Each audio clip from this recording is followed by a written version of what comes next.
you are an NRI or an OCI card holder, then watch this video carefully as I am going to take you through with a step-by-step procedure on how you can invest in India and what are the most important documents that you need if you want to park your money in the Indian real estate market. So NRIs and OCI card holders are covered by the general authorization of transferring assets that might be residential or commercial in nature. You are not required to file for any documentation with the Reserve Bank of India. Once you have determined what kind of property you may like or the property you may like, you have to align the required paperwork and determine whether or not a mortgage is necessary on this.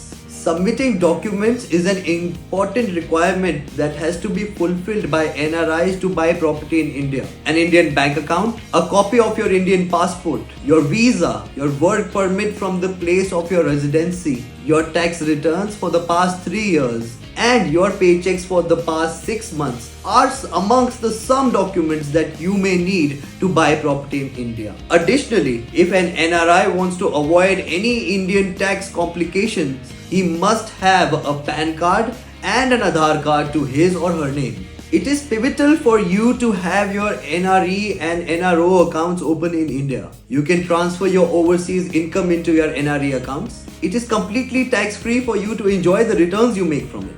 For your income that you generate in India, your NRO account is usually operated. You can transfer your foreign dollar into this account and fund your ambitions to purchase any real estate in India. Now let's talk about the different payment methods that you may use to buy real estate in India. There are several methods that you can use to buy real estate, one of them being a direct transfer into an Indian bank account from your overseas account, or you can choose your NRE NRO account to make that payment.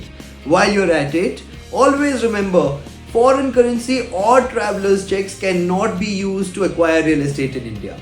Now, to talk about taxation on properties for NRIs in India, after purchasing the asset, you are only required to pay the stamp duties and registration costs along with the property taxes which you have to bear. Apart from that, you have no other taxes that are meant to be paid until and unless you either rent out your property or decide to sell it. Talking about getting a loan as an NRI to purchase property in India, yes, you are very much eligible to get one. All big banks in India give you this facility. You simply have to have the right kind of documentation and apply for a loan. Once sanctioned, the bank shall simply credit the seller's or the developer's account on your behalf and you have to pay the EMI for it.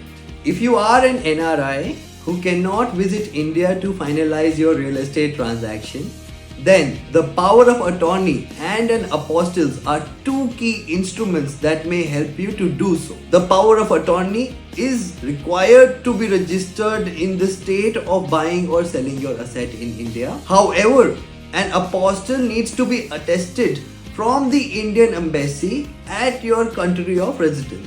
I have made another video for you to know more about an apostille. The link for the same has been mentioned in the captions below. Another important thing to keep in mind is, currently you are not allowed to purchase farmlands, agricultural land or plantations in India.